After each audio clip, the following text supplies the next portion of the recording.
Hi everybody, welcome back to another episode of Joe Goodhue LA. Thank you so much for tuning in, and as always, please make sure that you click subscribe so that you never miss an episode.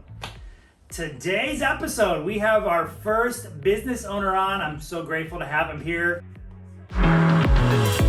Corey Jones. Who is Corey Jones? Tell us a little about yourself before we talk about the business. My name is Corey. I am as you mentioned, the co-founder, head of music and engagement at TREBEL, originally from the East Coast. In a previous life, I worked in finance for 7 years. It was an opportunity with the private equity group that got me to move out here initially. This was about 11 years ago. Been here ever since. Awesome. So I think, one of the many things I love about LA is it's a city of dreamers, and I think just that energy and being surrounded by people who want to do big things, it's contagious. So it's a testament that you are the sum of the 5 people you surround yourself the most with, the quote Jim Rohn. So very cool. So you love music, that was your passion. At that time, when did you start TREBEL? This was the company was incorporated in 2014. Okay. So at that time, it was just Pandora, or okay. Streaming was beginning to be seen as a start of a solution to bigger problems that the music industry had. Definitely kind of archaic model, to say at least in some sort. So where did TREBEL start? Exactly what was that moment, and who did you reach out to, and tell about that, and then talk about those first, the struggle at the startup process. Sure. So TREBEL started, I guess going back a bit, I was in business school in 2013. Where at? I was at Stanford. And I had taken a trip with a group of students, an international trip that's mandated in your first year, and the country I got to go to was Sweden.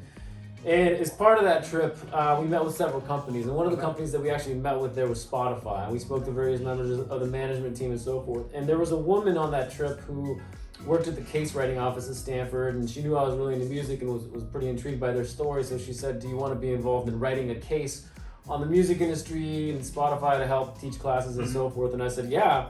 So I got paired to write it when I came back with a gentleman, my CEO and partner. His name's Gary McKeekian. Okay. I was paired to write that case with him. At the time, he's a very successful entrepreneur. This is his 4th company. But he was, and he also went to Stanford Business School. He was in the process of writing cases as a way to kind of learn about industries that he was curious about. And music was one of those things. And so him and I spoke. He had this nugget of an idea for this music service, and it was interesting because our model, the best way to think about us is if iTunes was free or ad supported, that would be us. And he had this model that he was explaining to me about music downloads and so forth, and my first reaction was downloads. Like, there's no streaming is taking over the world, and so that was kind of it. I graduated and you saw a problem right there. You're like, absolutely. Okay. There's a problem there. Happy to go into more detail about that, but it naturally piqued my interest as a music person and a contrarian opportunity. I said, there's something to discover here. Love it. So you teamed up with him, and then you guys at one point were just like, this is it. We're going to move forward. So how do you start a streaming music platform? Okay. Keep it simple. Sure. If you know anything about content businesses, in this case music, you can't legally distribute content that you don't have the rights to. So It starts with approaching the record labels about licensing their content. Okay. And so that's really where the conversation began. And that's a benefit to them, right? I mean, you come to them and say, I want to distribute your product. It is, but they have to do their own assessment. And, is at the time that we were starting TREBEL, there was a lot going on in the music industry, and they have to do their own analysis and figure out, is our time better spent on other services, or is this in fact something that could potentially take off? I think increasingly we're starting to see record labels experiment with new models, especially in this age where it's not just about a streaming service. You're listening to music on Peloton. They're working with the labels. You're on TikTok. TikTok can't play music without discussing something with the labels. I never thought about that.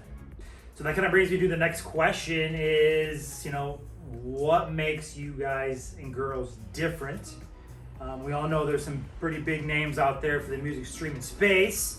Obviously, in any business, the moment you become complacent, you're going to have someone else catching up to you. So what would you say elevates you or makes you unique, or is your unique proposition? We can legally make on-demand music available to you, and we can make it available to you to play offline. The reason that's huge. Yeah, the reason that's important is because in the markets that we're going after, I mean, look, if you're using YouTube to play music, you are playing a music video, okay? And these, in countries where, you know, a data plan is going to be expensive, even if it's like $1 or $2, like in a lot of emerging markets. Yeah, and so our model is a download model where you can play music on demand that you can't for free, which you can't do on other platforms. So they are downloading the song, so they won't, as you said, you can have it offline, and it's free. Correct. It's supported by brands, but we monetize the discovery, the process of discovering music. So as you interact with the app, and you want to download music, the reality is you can probably download the music that you download. It's going to download in a couple of seconds. Your global presence, you're dominating, I think, a lot of South American countries. I think you're number one in Mexico. Yeah, so we have a few million monthly active users right now. We have a small presence in the U.S., North America, but our target market right now is Latin America. Okay. Which Latin music's just taken over the planet. Yeah. We dipped our toe in Mexico in 2018. We did a formal launch in late 2018 in Mexico, and the product market fit was pretty spectacular as far as what it costs us to acquire a user and how much engagement we're seeing in the app.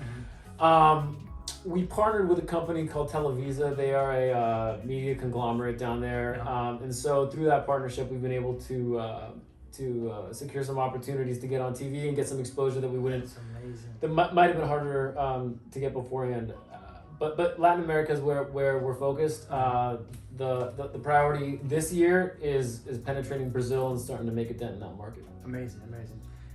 So just to finish out, what would you say to the people out there who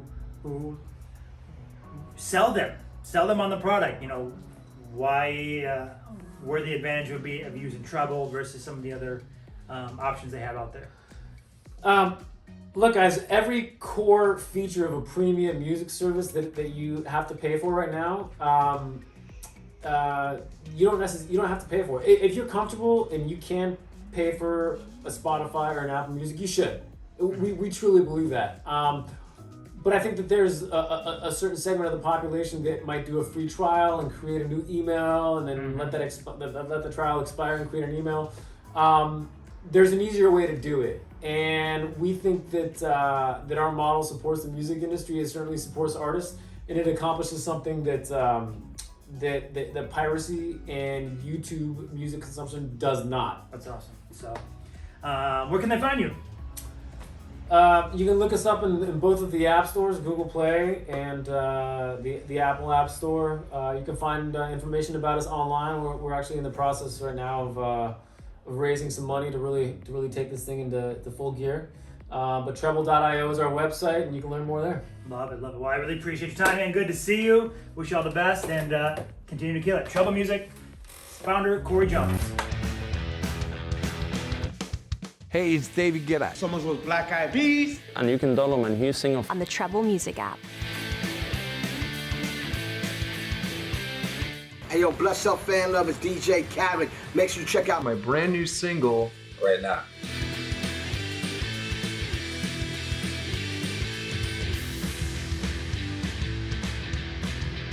And we want to invite you guys to download My new album on Treble Music. on Treble Music. On Treble Music app. on Treble Music.